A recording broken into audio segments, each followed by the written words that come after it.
All right, so let's talk about natural gas. This is number 3 in the series, and I didn't realize how much interest there was in natural gas. I kind of trade it as a byproduct of what else I do on currencies and stocks and metals and so on, and a couple of other commodities.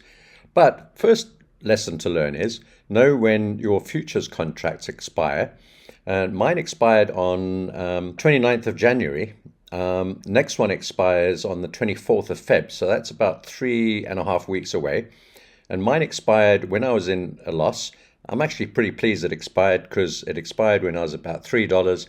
I'd bought it about $3.43, so I lost 43 cents on that one.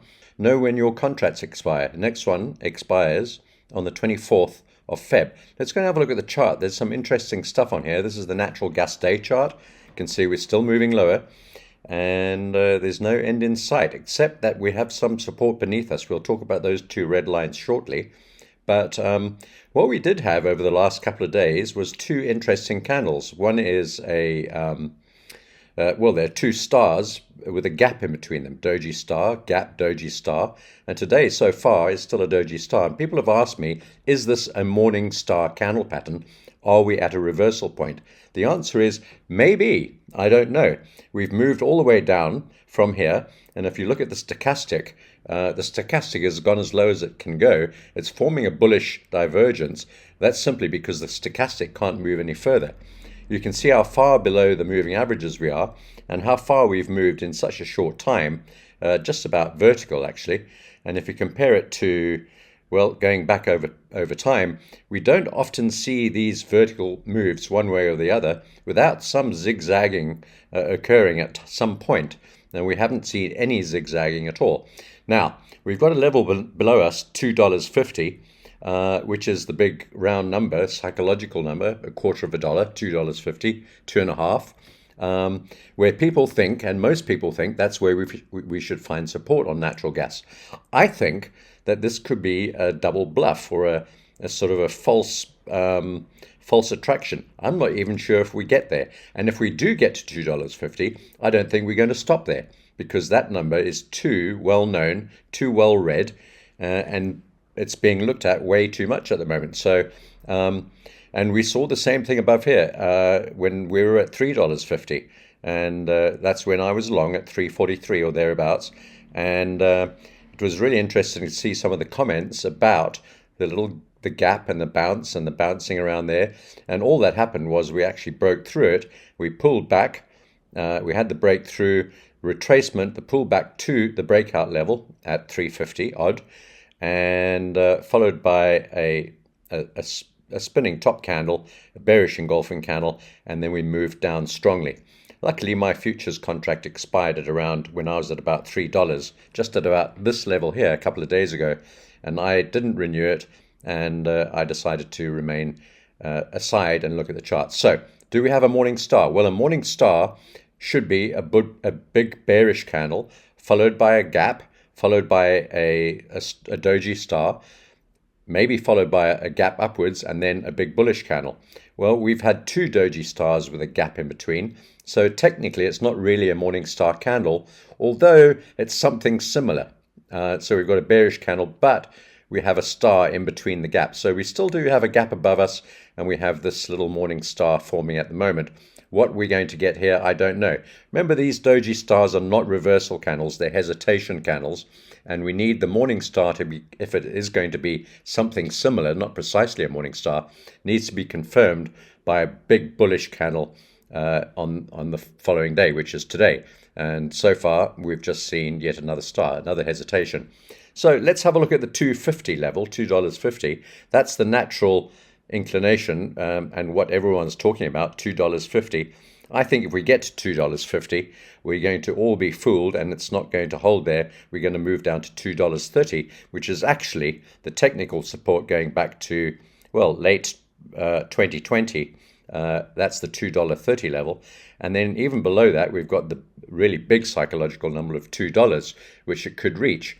So I think that there's a potential for us to stop right where we are at the moment, and that this could turn out to be a reversal candle pattern. And if we're going to turn, it's either going to be 20 cents above $2.50, which is where we are now at 270, or it's going to be 20 cents below $2.50 at $2.30.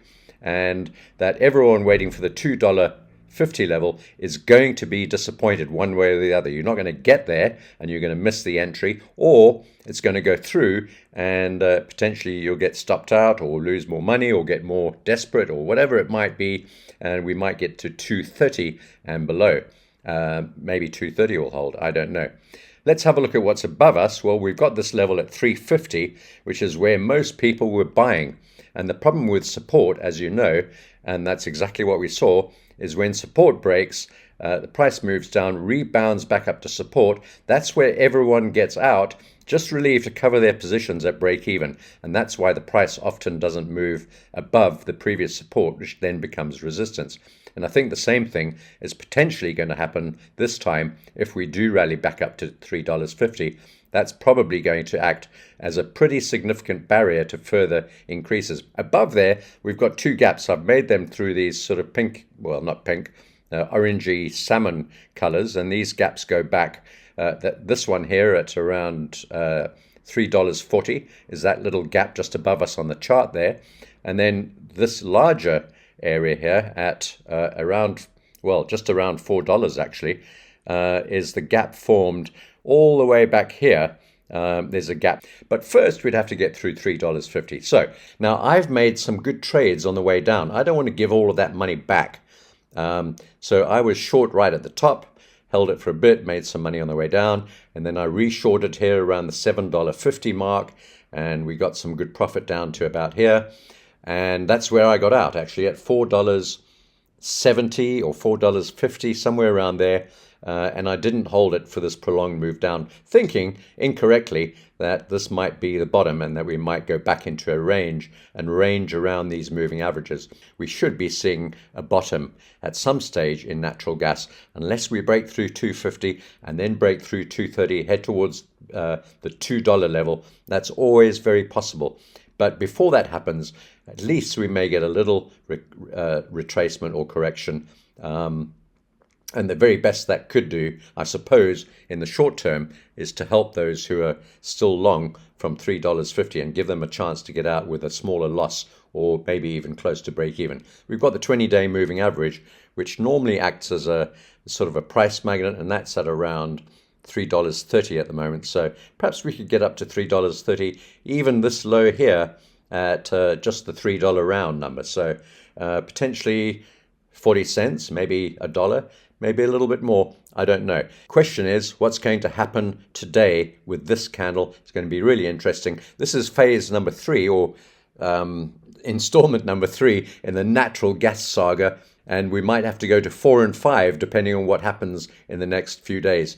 So we've got the options expiring in about 3.5 weeks. So I'm going to be holding this at least until the 24th of February. So that's exactly 24 days from now. Well, good luck with that. We'll speak soon.